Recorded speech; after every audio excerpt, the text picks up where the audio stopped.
జ్యోతిష శాస్త్రంలో శనిదేవుణ్ణి న్యాయదేవుడిగా పరిగణిస్తారు.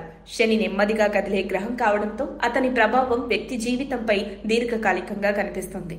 జాతకంలో శని దోషం ఉంటే ఆ వ్యక్తి అనేక సమస్యలు, ఇబ్బందులు ఎదుర్కొనే అవకాశం ఉంటుంది. అయితే శని దోషాన్ని తగ్గించేందుకు కొన్ని శ్రద్ధతో చేసే ఆచారాలు, ఆధ్యాత్మిక పద్ధతులు ఉన్నాయి. ఇవి క్రమంగా పాటిస్తే శని ప్రభావం తగ్గే అవకాశం ఉంది. శని దోషంతో బాధపడుతున్న వారు శనివారం రోజున శివుణ్ణి లేదా హనుమంతుణ్ణి భక్తితో పూజిస్తే మంచి ఫలితాలు దక్కుతాయి. శని యంత్రంతో పూజ చేయడం వల్ల దోష ప్రభావం తగ్గుతుంది. శనివారం రోజున ఉపవాసంగా ఉండి శనిదేవుడి ఆలయంలో నెయ్యితో దీపం వెలిగించడం పవిత్ర కార్యంగా భావించబడుతుంది. శివుడికి ఆవు పాలతో అభిషేకం చేయడం, బిల్వపత్రాలతో అర్చన చేయడం శని దోషాన్ని తగ్గించడంలో సహాయపడుతుంది. శనిదేవుడికి ప్రీతికరమైన శనివారం రోజున లేని వారికి బంగారం, ఆహారం, వస్త్రాలు దానం చేయడం వల్ల శని అనుగ్రహం లభిస్తుంది.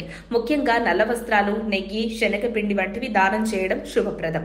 శనివారం తెల్లవారుజామున నిద్రలేచి నూనెతో తలస్నానం చేసి శని మంత్రాన్ని శ్రద్ధతో పఠించాలి. ఇది మంచి బుద్ధి, ఆయుష్ కలిగించడంతో పాటు జీవితంలో ఉన్న నెగిటివ్ శక్తులను తొలగించడంలో ఉపయోగపడుతుంది. ప్రతి శనివారం శనిదేవుని ఆలయాన్ని లేదా శివాలయాన్ని సందర్శించడం ద్వారా శని దోషం ప్రభావం తగ్గుతుంది. శివ చాలీసా పఠించడం, శనిదేవుడికి 108 సార్లు ధ్యానం చేయడం శుభ ఫలితాలనిస్తుంది. ప్రతిరోజు కాకులకు పెసరపప్పు ఇవ్వడం శనిగ్రహ దోషాన్ని తగ్గించే పవిత్రమైన చర్యగా భావించబడుతుంది. నవగ్రహ పూజలు నెలకొకసారి లేదా కుదిరితే 4 సార్లు చేయడం శుభం.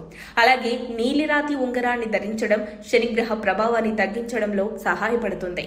శనివారం తెల్లవారుజామున సుందరకాండ పారాయణం చేయడం శనిదోష నివారణకు చాలా ప్రభావవంతమైన ఉపాయం. శని దోషాన్ని అర్థం చేసుకుని విశ్వాసంతో నిరంతర సాధన చేస్తే జీవితం సానుకూల మార్గంలో సాగుతుంది. శని గ్రహాన్ని నెమ్మదిగా మీకు అనుకూలంగా మార్చుకోవచ్చు. మరిన్ని అప్డేట్స్ కోసం మా కాయ్ టీవీని సబ్స్క్రైబ్ చేసుకోండి. మా వీడియో కనుక మీకు నచ్చినట్లయితే లైక్ చేయండి, షేర్ చేయండి. మీ విలువైన అభిప్రాయాలను కామెంట్ బాక్స్లో తెలియజేయండి.